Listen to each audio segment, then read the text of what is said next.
எனக்கு நிரம்ப பிடித்த ஒரு மனிதன் இருக்கிறான். அவன் 8 வயது குழந்தை. இந்த 8 வயது குழந்தை நல்ல வாசிப்பான், இசை கலைஞன். அவன் ஆடு மேய்க்கும் போது இசை வாசிட்டு போனானா. ஆடு மேய்க்கும் போது இசை வாசிச்சானா ராஜா கேட்டான். அந்த அந்த அந்த பையனுக்கு அந்த இசையை கேட்டான்ல ராஜா, நேராக போய் தன்னுடைய இசைக்கு அரசாங்கத்துக்கான இசை கலைஞனை நியமிச்சிட்டான். அப்போ ஒரு போர் வருது, எல்லாரும் போருக்கு போகிறாங்க. அந்த குழந்தை சொல்லுது, நான் வீட்டுக்கு 8 வயசு அவனுக்கு, நான் வீட்டுக்கு போகிறேன்னு. வீட்டுக்கு போய் பார்த்தா தன்னுடைய 7 அண்ணனுங்க எல்லாருக்கும் போருக்கு போயிட்டாங்க. அவங்க அம்மா அப்பாட்ட சொல்கிறான் அந்த பையன், அம்மா நான் போர்க்களத்தில் போய் வேடிக்கை பார்த்துட்டு வரேன். அம்மா சொல்கிறாங்க, நீ சின்ன பிள்ளடா போவாது. இல்லைம்மா வேடிக்கை பார்க்க தாம்மா போகிறேன், நான் டீச்சர், நான் ரெட் லைன் போடுறேன் கீழே. வாசித்த குழந்தை புல்லாங்குழலை வாசிக்காமல் வேறு ஒரு வாசிப்பு கருவியை எடுத்துகிட்டு வாசியிருக்கு. டிஃப்ரெண்ட்டாக இருக்குது. அது அரசாங்க உத்தியோகத்தில் போய் உட்காருது 8 வயசுலேயே. அது போய் அம்மா அப்பாட்ட என்ன கேட்குது, நான் போர்க்களத்துக்கு வேடிக்கை பார்க்க போகிறேங்குது. என்ன டிஃப்ரெண்ட் பாருங்களேன். கிளம்பி போகிறான் பாரு அவன். இந்த குழந்தையை நான் நேசிக்கிறேன். நேராக போகிறான், பார்க்குறான் ஒரு பெரிய அரக்கன் எல்லாரும் எடுத்து சாப்பிட்டுட்டு இருக்கிற மாதிரி காட்சி பார்க்குறான். எல்லாரும் அழியிறாங்க. அப்போ தளபதி கிட்ட போய் நோண்டுறான் அந்த பையன். சார், அந்த அரக்கனை நான் அடிக்கவா சார்? சிரிச்சுக்கிட்டே சொல்கிறாரு தளபதி. நீ போய் அடிக்க போறியா இந்த அரக்கனை? ஆமாம் சார். எப்படி அடிப்ப? ஆயுதம் வச்சிருக்கேன் சார். எடுத்தான் பாருங்க உண்டிகோல். டேய், உண்டிகோலை வச்சுக்கிட்டு போர் பண்ணுவியாடா நீ? இதெல்லாம் நீ பறவை அடிக்கிறதுடா. இல்லை இல்லை, அந்த 8 வயது குழந்தை சொன்னதை கேட்டுக்கொள்ளுங்கள்.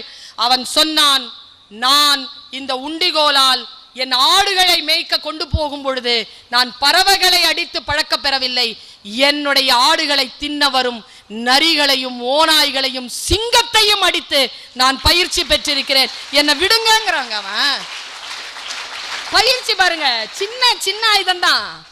சர்ரா அட்ரான்னா அடிச்சாம் பாருங்க, கரெக்டா இங்க பட்டுச்சு, அப்படியே விழுந்தான். விழுந்த அரக்கனுக்கு பெயர் கோலியாத், அடிச்சவனுக்கு பெயர் தாவூத். டேவிட் டேவிட் அடிச்சான். அடிச்சிட்டு இதை பைபிள் சொல்லுகிறது, இதை இஸ்லாமும் சொல்லுகிறது. நான் ஏன் இதை உங்ககிட்ட சொல்றேன் தெரியுமா? அந்த குழந்தைய நான் ஏன் நேசிச்சேன்னா, சில யூனிக் குவாலிட்டிஸ் அந்த குழந்தைகிட்ட இருக்குங்க. நான் சொல்றேன் ஏன் அந்த குழந்தை பிடிச்சதுன்னா, கீழே விழுந்தான்ல கோலியாத், யாருமே இந்த கதையை சொல்ல மாட்டாங்க. அவன் என்ன தெரியும் பண்ணா, எல்லாரும் வெளியில ஓட, அவன் மட்டும் அந்த அந்த அரக்கன் கிட்ட போறான். தளபதி அவன் கையை பிடிக்கிறான். எங்க போற? இல்ல, இந்த கல் அடிச்சேன்ல, ஆமா, அதை நான் ரொம்ப தேடி தேடி நான் ஆயுதமாக மாற்றி வச்சிருக்கக்கூடிய கல், அது அவன் நெத்தியில் இருக்க, அதை எடுத்துகிட்டு வர போகிறாங்கிறாங்க. என்ன துணிச்சல் பாருங்க, என்ன துணிச்சல். 8 வயசுங்க, 8லேருந்து 12 வயசுன்னு சொல்லுது. அதுக்குள்ள போறான். அவன் சொல்றான், சொல்லும் போது, வீரர்கள் தன் ஆயுதங்களை களத்தில் விட்டு வருவதில்லை, இது சொல்றாங்க அந்த தளபதி கிட்ட. பைபிளை படிச்சு பாருங்க. நேரா வரான், அப்படி சாஞ்சி கிடக்குறான். அவன் கட கட கட கடன்னு மேலே ஏறுறான், தலைக்கிட்ட போறான், கல் எடுத்துட்டான். இப்போதான் இருக்குது கிளைமேக்ஸ். கல் எடுத்த உடனே அரக்கனுக்கு மயக்கம் தெளிந்து விட்டது. அவன் கண்ணை விழிச்சு பல்ல ஆணு காட்டுறதுக்குள்ள அந்த வினாடியில அவன் வாயை திறந்த உடனே அந்த குழந்தை என்ன தெரியும் பண்ணிச்சு, கர கர கர கரன்னு கீழே இறங்குச்சு. அந்த அந்த அரக்கனுடைய மடியில அவன் கட்டி இருந்த பட்டா கத்தியை அப்படியே உருவி கடகடகடன்னு மேலே போய் ஃப்ராக்ஷன் ஆஃப் செகண்ட்ல எப்படி நீல் ஆம்ஸ்ட்ராங் டக்குன்னு குதிச்சிட்டாரோ அப்படி மேலே ஏறி டக்குன்னு கழுத்து அறுத்துட்டான்.